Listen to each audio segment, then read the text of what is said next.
Thank you for standing by. Good day, everyone, and welcome to the Amazon.com Q1 2020 financial results teleconference. At this time, all participants are in a listen-only mode. After the presentation, we will conduct a question and answer session. Today's call is being recorded.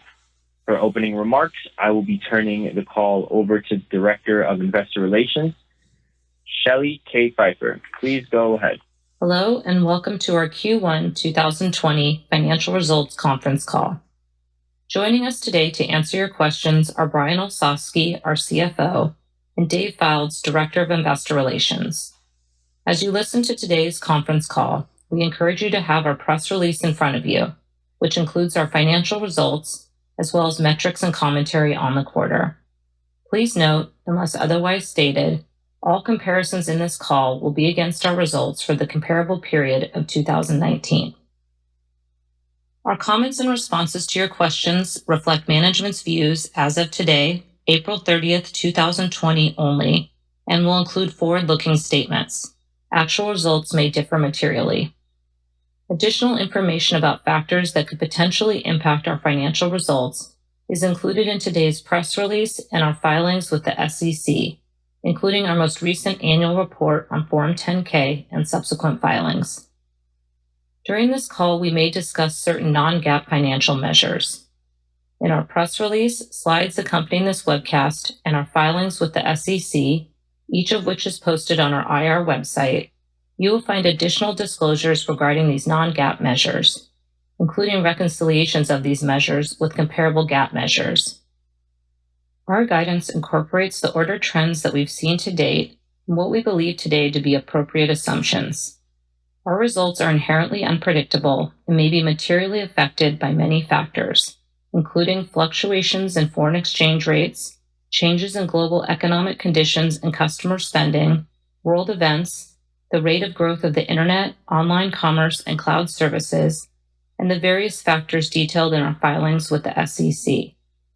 This guidance also reflects our estimates to date regarding the impact of the COVID-19 pandemic on our operations, including those discussed in our filings with the SEC, and is highly dependent on numerous factors that we may not be able to predict or control, including the duration and spread of the pandemic, actions taken by governments, businesses, and individuals in response to the pandemic, the impact of the pandemic on global and regional economies and economic activity, workforce staffing and productivity, and our significant and continuing spending on employee safety measures, our ability to continue operations in affected areas, and consumer demand and consumer spending patterns, as well as the effects on suppliers, creditors, and third-party sellers, all of which are uncertain.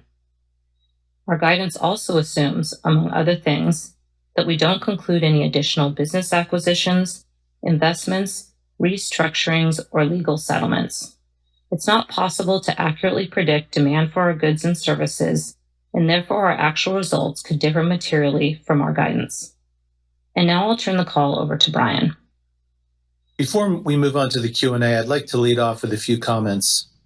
What we've all seen transpire in the past 2 months has been gut-wrenching and unprecedented. But it has also been a time of heroic action by healthcare workers, government officials, police and emergency personnel, and all essential workers in our communities. This includes frontline Amazonians, including our Whole Foods team and our partners around the world. They've provided a lifeline of groceries and other critical supplies to the doorsteps of all of us at this critical time. I'd like to give you some insight into what we have seen at Amazon and how we are responding to this crisis. Beginning in early March, we experienced a major surge in customer demand, particularly for household staples and other essential products, across categories such as health and personal care, groceries, and even home office supplies. At the same time, we saw lower demand for discretionary items such as apparel, shoes, and wireless products. This large demand spike created major challenges in our operations network and with our seller community and our suppliers. While we generally have experience in getting ready for spikes in demand for known events, like the holiday season and Prime Day, we also generally spend months ramping up for these periods. The COVID crisis allowed for no such preparation. We took quick action to react to the higher order levels while continuing to provide for the safety of our workforce. We established rigorous safety and cleaning protocols, including maintaining 6-foot social distancing, procuring 100 million masks, tens of millions of gloves and wipes, and other cleaning supplies. We began requiring temperature checks across our operations network. In our Whole Foods stores, we added plexiglass barriers between cashiers and customers and reserved special hours for senior customers to shop. We temporarily raised wages and overtime premiums. We funded a new Amazon Relief Fund, and we allowed employees to take unpaid time off at their discretion. To deal with the unprecedented demand, we hired an additional 175,000 new employees, many of whom were displaced from other jobs in the economy. We took steps to dampen demand for non-essential products, including reducing our marketing spend. Our network pivoted to shipping priority products within 1 to 4 days and extending promises on non-priority items. Our independent third-party sellers, most of whom are small and medium-sized businesses, work tremendously hard to serve our customers, and we are grateful for their efforts. Third-party sellers continue to see strong growth in our stores, as more than half our units sold are from third-party sellers. We increased grocery delivery capacity by more than 60% and expanded in-store pickup at Whole Foods stores from 80 stores to more than 150 stores. And other Amazon teams shifted their focus to directly helping customers in the overall effort to fight the COVID virus. AWS has created a data lake to assist healthcare workers, researchers, scientists, and public health officials who are working to understand and fight the coronavirus. Many of our AWS products are helping in the government response to the crisis and are there for customers who are seeing their own demand spikes. Companies enabling video conferencing, remote learning, and online health services, for example. Amazon Flex is supporting food banks by donating delivery services of groceries to serve 6 million meals in Los Angeles, Miami, Nashville, Orlando, San Francisco, Seattle, and Washington, D.C., with plans to ramp this up to 25 cities across the U.S. And Alexa is helping customers access important CDC guidance and help them evaluate their own COVID-19 risk levels. How is all this impacting our business? While customer demand remains high, the incremental revenue we are seeing on many of the lower ASP essential products is basically coming at cost. We've invested more than $600 million in COVID-related costs in Q1 and expect these costs could grow to $4 billion or more in Q2. These include productivity headwinds in our facilities as we provide for social distancing and allow for the ramp-up of new employees, investments in personal protective equipment for employees, enhanced cleaning of our facilities, higher wages for our hourly teams, and hundreds of millions of dollars to develop COVID-19 testing capabilities. In Q1, we also had another $400 million of costs related to increased reserves for doubtful accounts. On the flip side, we did see a drop in travel, entertainment, and meeting costs, as well as lower marketing as a way to dampen our demand for non-essential items.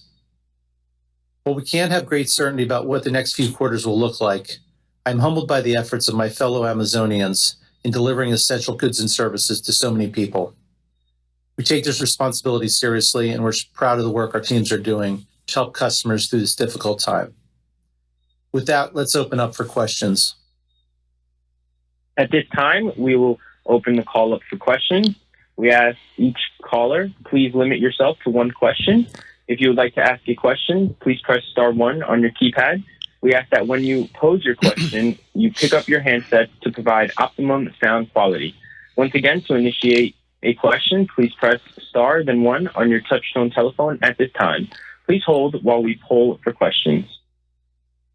Your first question comes from the line of Doug Anmuth with JP Morgan. Please proceed with your question. Great. Thanks for taking the question. First, I just wanted to ask, within the $4 billion of COVID-related incremental costs in 2Q, you talk about spending hundreds of millions on your own testing capabilities. Can you just talk about the strategic thinking there underlying trying to build this in-house versus sourcing from elsewhere? And does this potentially take you into a new business path over time? And then how do you think about the spending here in 2Q and whether over time does that change your margin structure for an extended period of time beyond just the next quarter? Thanks. Yeah, sure, Doug. First on testing. So we estimate the testing will be about $300 million in Q2 if we're successful. We've put some of our best people on it. I think everyone is trying to get testing. It's not readily available on the scale that we need it to test, our scale of employees. So we are, working to do that ourselves and to build protocols again, we'll see how we do that differently. And I don't know, again, about future business opportunities. Our main concern is getting testing in the hands of our employees, and then potentially, as we have excess capacity, perhaps we can help in other areas. On the spending, a lot of the costs that we're seeing are tied to this COVID response. Most of it is hitting in people costs, both in productivity and also in wages and relief funds and all. So we can't really tell how long that will last. It's probably good that we're only giving guidance for Q2 at this point. We're going to probably learn a lot more in the next few weeks, next few months, and we'll continue to update this. But for now, most of what we see are temporary costs in the scheme of things, but certainly very expensive temporary costs, and also ones that we're not sure how long they'll last. Great. Thanks, Brian. Your next question comes from the line of Brian Nowak with Morgan Stanley. Please proceed with your question. Thanks for taking my question. I have two, Brian. The first one is the current situation is sort of, I think in many ways, sort of showcase the ability of your network to provide goods for people and the value of Prime and Amazon to customers. So I guess in light of that, can you talk to us at all about the impact you've seen on the Prime customer account from the current situation? Any color on how you've been able to expand Prime's reach into new customers or demographics from this? Then the second one, I know there's a lot of changes going on in logistics and things, but Amazon's always a learning company. So any learnings you've had so far on the logistics side about how you actually may be able to learn some new best practices to run more efficiently post-COVID from the current fires we've been going through? Well, I think we learned that it's easier to get ready for a holiday or for a Prime Day than it is to get ready for something like this when everything hits at once. High demand, and then also a need to restock automatically and not prepare for it. So that's not something we want to keep learning, but we're doing our best to maintain and provide key services for and essential items for our Prime customers and all our Amazon customers. On the Prime program, what we're seeing is, again, we're seeing a lot of pickup in Prime shopping benefits. We see our Prime customers are shopping more often and they have larger basket sizes. We're also seeing a lot more use of our video benefits and our digital benefits. So in March, the first-time viewers nearly doubled, which is, I think, a good time for people to when a lot of them are staying at home to stay entertained and see our video collection. It's also beyond kind of Prime Video. It's also our channels and video rentals also went up, as I'm sure others in the entertainment business saw that as well. I think people are finding more benefit from Alexa when they're at home. They're listening to more music, asking questions, particularly questions related to COVID and issues around it. They're using it in education with their children.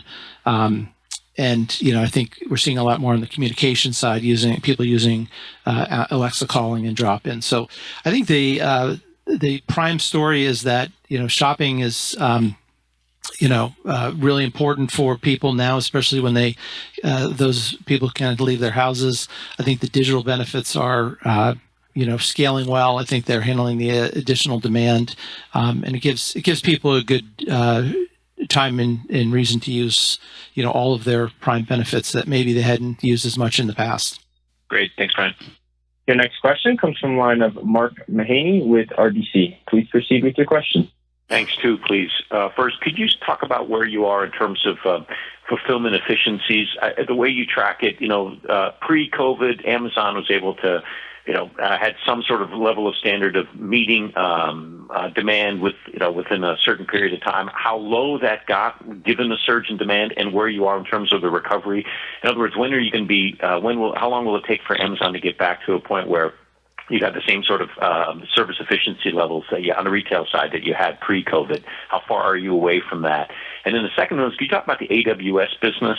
And I guess I would have expected maybe the growth rate's really robust, but maybe even a kick up in the growth rate. What are you seeing there in terms of, I assume there's much greater usage of AWS now. Is that something that would show up in the P&L maybe on a delayed basis? Just talk about what's happening to that side of the business in this crisis. Thank you.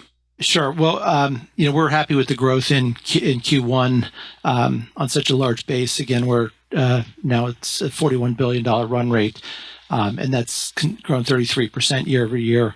But what we're seeing kind of post-COVID is it varies by industry. I think we think what is probably where we're a bit well positioned is that we have such a breadth of customers. There's millions of active customers from startups to enterprises, the public sector.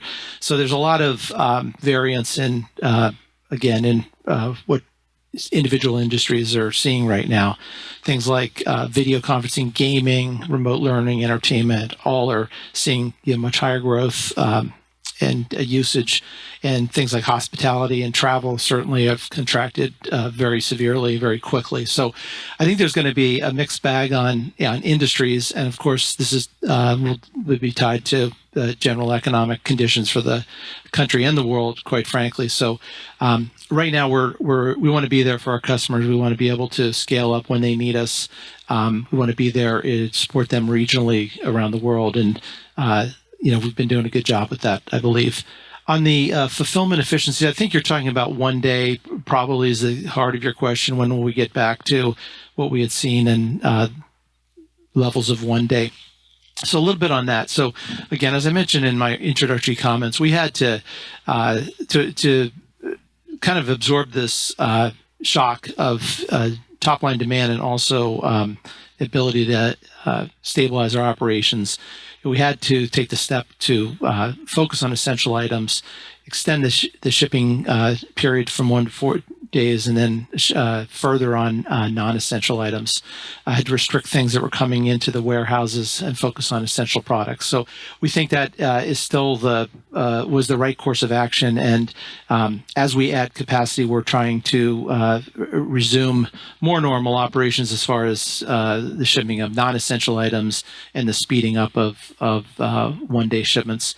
I will explain, a bit on the one-day shipping costs because it's aligned with this. So we had originally thought we would spend $1 billion roughly on one-day shipping in Q1, and what we're seeing is we pretty much spent about that same amount because it's in the old days we would have perhaps had the option to ship things 2 day, 3 day, 4 day, and seen a break on rates for the actual shipment. But most of our one-day costs are really what we've done to our logistics networks to allow for one-day shipping. Things like putting inventory closer to the customer. Things like building up our AMZL network and delivery network, and also having multiple pull times and shipping windows during the day. So those are actually coming in. All those things are coming in very handy to us to help get more capacity out of what we currently have, and we're glad we've made that investment. But we don't actually see a savings because we're still shipping things once they're available very quickly to customers. So it's really a combination of how long it takes to get things in stock, picked, packed, and shipped. The shipping is still pretty fast and is still coming quickly. It's taking longer to get things into our warehouse and out of our warehouse. So that's really the challenge right now, is to speed that up, and that will, when we do that, we'll see a resumption of more one-day service. But right now, things are still so up in the air that I can't really project when that day will be, or what point in Q2 or Q3 or beyond. Okay, thank you, Brian. Your next question comes from the line of Heath Terry with Goldman Sachs. Please proceed with your question. Great, thanks. I did want to dig just a little bit deeper into your comments on AWS. Yesterday during Microsoft's call, they mentioned that they had seen 2 years worth of digital transformation in the cloud in 2 months. I'm curious how you would characterize sort of what you have seen as we've gone into August or into April in terms of cloud adoption, and what this has meant for AWS and the adoption of the rate of adoption or acceleration in that business, maybe more broadly. And then as we look at the guidance of the $4 billion for expenses in the second quarter. If we adjust for that implies a pretty material increase in profitability quarter over quarter.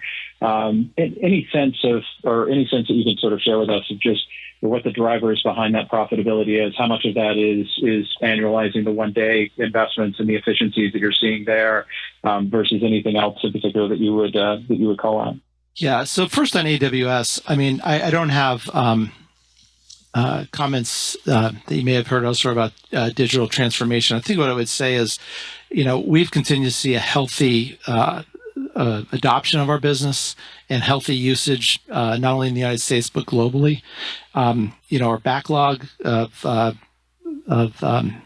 future contracts continues to build, and I still think the basic value proposition of AWS that we've always pointed to. Things like having the largest, most functionality, largest and most vibrant community of customers and partners, having really proven operational and security experience, and building what customers need in the areas of machine learning, artificial intelligence, and other really key areas has not been impeded by this COVID crisis yet. And yes, we're seeing different performance in different industries, but our sales force is still there to help not only with current capacity, but also the transition to new and as people make that journey onto the cloud, and then expand their use of the cloud. On the $4 billion, on the Q2 guidance, I think the question is perhaps if how do we have a range that's above zero if we have $4 billion of cost? Is that pretty much the essence of your question? I think there are some efficiencies that would leverage that we get on fixed costs on higher volumes, even if they are somewhat break even on a contribution profit basis. There's some improvement in our cost structure when we have high volumes. There's also been a resumption of seller volume, especially from third parties using direct shipments to customers as companies get more capability both in this country and other countries. We will continue to moderate our marketing in the time period when we have, again, pretty much the demand we are trying to fulfill is there, and there's some products that are still out of stock. So it doesn't make sense to always do marketing, especially variable marketing in those situations. And we continue to, we believe we'll be saving travel and entertainment costs through the quarter. That's, in the, I would say in the couple $100 million size ranges on the cost. So there's a lot of moving parts here, but certainly the investment we're making in the COVID response is pretty significant. On the one day, I would remind you that the one day started in earnest Q2 of last year. So we're starting to lap that investment. It's not as large on a year-over-year basis as it's been in the past 4 quarters. And then the other thing that I would just point out is remember the impact of our change in the useful life of our servers, mostly hitting in the AWS business. That was a $800 million benefit year over year in Q1, and that will continue into the rest of the year. And that again is the benefit we're seeing from being able to use our server and infrastructure assets for a longer time period. We've been working on the ability to run them longer, and it's both a hardware and a software challenge.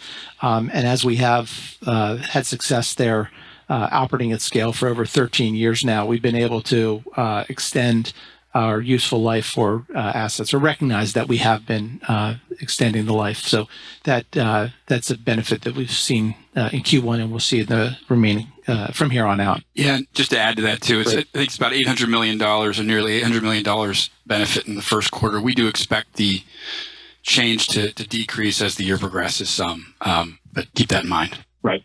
Thank you, Brian. Our next question comes from the line of Eric Sheridan with UBS. Please proceed with your question.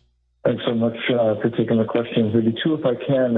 One on the demand or the revenue side. Any difference in behavior you saw in various shelter-in-place geographies across the world, whether it be Europe versus the U.S. or Asia in the U.S. or India, in terms of consumer behavior or certain elements of adoption of certain product categories as we went through the month of March? Be curious what differences you saw on a global scale, including on Prime adoption in response to COVID-19. And one quick one on the cost side of the equation. The cost of energy and oil have come down dramatically. Wanted to know if there was any way you would be able to call that out, or an element of that in your overall cost structure as you do more of your own logistics over time. Thanks so much. Sure. Sorry, Eric, I don't have much for you on the second point. Certainly, we would look to see lower shipping costs, although I would there's certainly things that we do long haul. There's things that we reposition with airplanes. There's things that we do on long haul trucking, and that's where probably the fuel component would be larger. But we haven't quantified that, or not for. It's in our guidance, but I can't break it out for you right now. On the how this may have played out differently in different geographies. We're actually seeing a lot of consistency, I would say, in the types of products that people are buying, and the stay-at-home restrictions, and so it's been pretty consistent. There's obviously timing differences on, between countries, and when it's hitting certain countries, and when it's, maybe when it's where they are in their curve and flattening their curve and all that. I think the biggest impact internationally has been in India, where, of course, we've similar to all companies in India, we're now only fulfilling our essential goods such as groceries. So that's cut back a lot on our offering. And we will further, expand when the Indian government announces that we're allowed to resume operations. So we're in a bit of a holding pattern, except for grocery in India. And in France, there's been restrictions placed on us by the French courts. They did not impact Q1 business, because essentially led to the closure of our French fulfillment centers in the middle of April. French customers are still able to order many millions of products from the selling partners we have, who can ship directly to customers and through our global fulfillment. And we're continuing to appeal this court decision, but that's also different experience than the other countries internationally. Thanks so much. Our next question comes from the line of Justin Post with Bank of America. Please proceed with your question. Great. A couple. Just wondering if you're seeing any sustainable changes in consumer habits you could call out, such as people converting to Prime at a more rapid rate, adding more products in the consumable categories to their Subscribe and Save. Anything you see that could really signal a longer-term change in consumer habits, faster adoption of certain categories?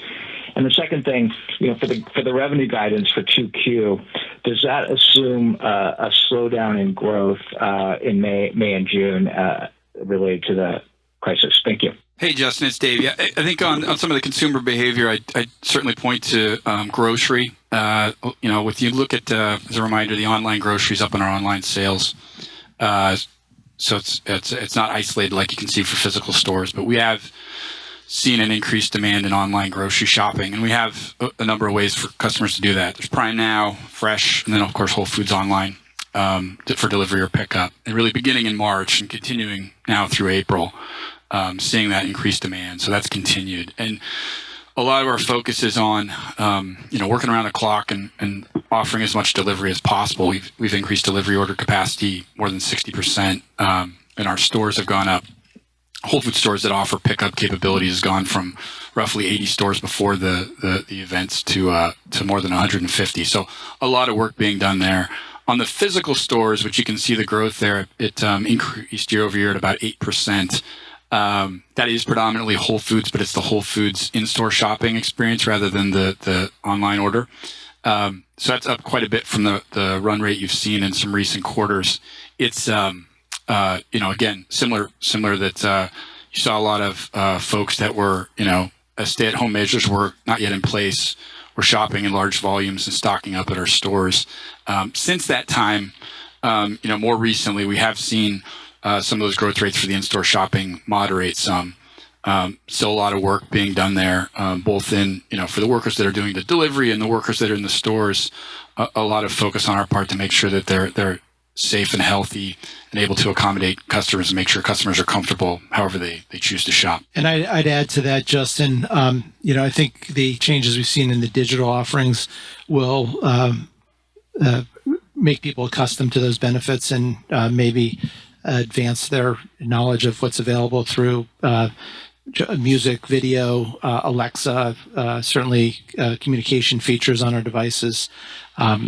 We launched Prime Video Cinema in U.S., U.K., and Germany, where movies are going direct to pay-per-view because of the lack of theaters. I think that was a good move by the team, and that's been very well received. And we've also made a lot of kids and family content available free to watch on Prime Video. So I think people are getting a better look at what's available with their Prime memberships. Great. And then second half of the quarter, are you assuming kind of we go back to normal as the quarter progresses and some deceleration? Well, we are heavily constrained again. It's an odd quarter because generally the biggest uncertainty we have is customer demand and what they'll order and how much of it they'll order. Demand has been strong, and the biggest questions we have in Q2 are more about ability to service that demand and that the products that people are ordering in a full way. Not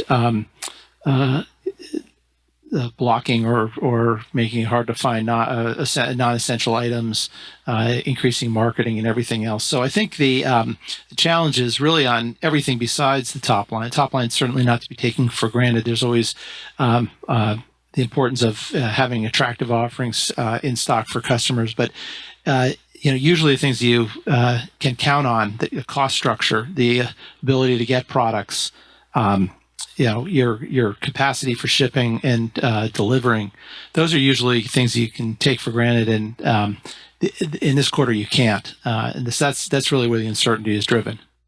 Your next question comes from Stephen Ju with Credit Suisse. Please proceed with your question.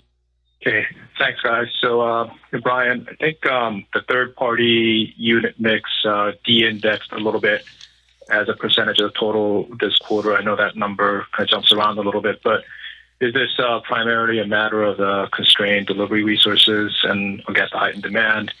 And any sort of ongoing supply chain concerns that remain worrisome for you from either a first-party perspective or from what the third-party sellers may be calling out? Thanks.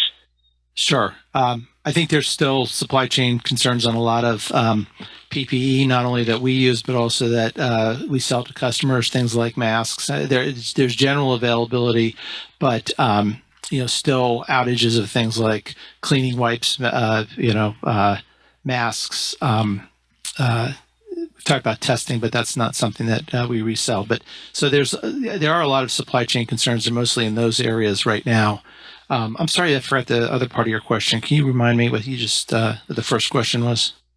Just the third-party unit mix de-indexing a little bit as a percentage of the total this quarter. I'm just wondering if that's just normal fluctuations, or are you just prioritizing the first-party delivery against what's probably limited delivery resources on the heightened demand? Yeah, thanks, Stephen. I would say that yes, it's a little it's a little off this. During this period, because it's not so much we're restricting and favoring 1P or anything. It's we're prioritizing essential items, and a lot of those tend to be, especially in the consumable area, tend to be retail supplied items from vendors.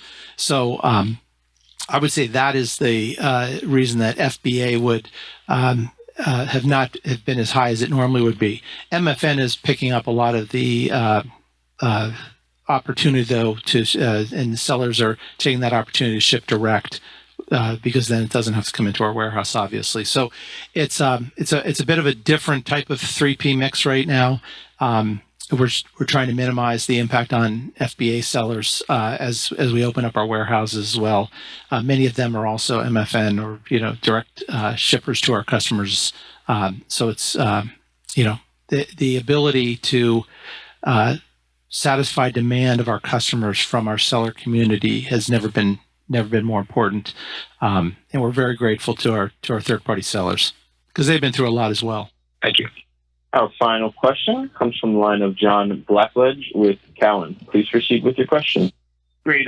Thanks. On advertising, the other revenue growth line accelerated. Could you just discuss how the advertising business performed in the first quarter and any color on how it's trending in the second quarter if possible? And then in the release, you indicated potentially more hiring above the 175,000 headcount additions. Any way to quantify? And does this hiring replace kind of the seasonal hiring that you typically do at the end of the third quarter? Thanks. Yeah, sure. Let me start with that second one. I don't have more for you on that. I think we'll announce as we change any thresholds on hiring. We'll announce that at the time. Right now, we've fully hired the 175,000 people that we had discussed prior. 80,000 of them were in place at the end of the quarter. So the other 95,000 have been hired in April. On advertising, what we've seen is, it's been a very strong quarter in ad revenue. On your comment about other revenue accelerating, there's some other things going on in that other revenue account. The majority is revenue, but there's some other things. What I can tell you underneath it is that advertising growth rate has stayed consistent with last quarter, and we're very happy with the progression of that offering for not only sellers, authors, vendors, and the positive impact it's had on customer selection. But we did start to see some impact in March, some pullback from advertisers and some downward pressure on price. But advertisers continue to advertise at a high clip. It wasn't as noticeable as maybe what some others are seeing, and it's probably offset a bit by the continued strong traffic we have to the site. So it's a bit of a mixed bag. We have, again, as I said, downward pressure a bit on pricing, but I think we have a large portion of our advertising relates to Amazon sales, not things like travel and auto, which offsite, which may have been disproportionately impacted, at least early on here in the COVID crisis. And I think our advertising will prove to be very efficient as well, and can be directly measured. So even as people are cutting back perhaps on advertising or their costs, I think this will be one area that will prove its value and has in the past. Great. Thanks for joining us today on the call and for your questions. A replay will be available on our investor relations website at least through the end of the quarter. We appreciate your interest in Amazon and look forward to talking with you again next quarter.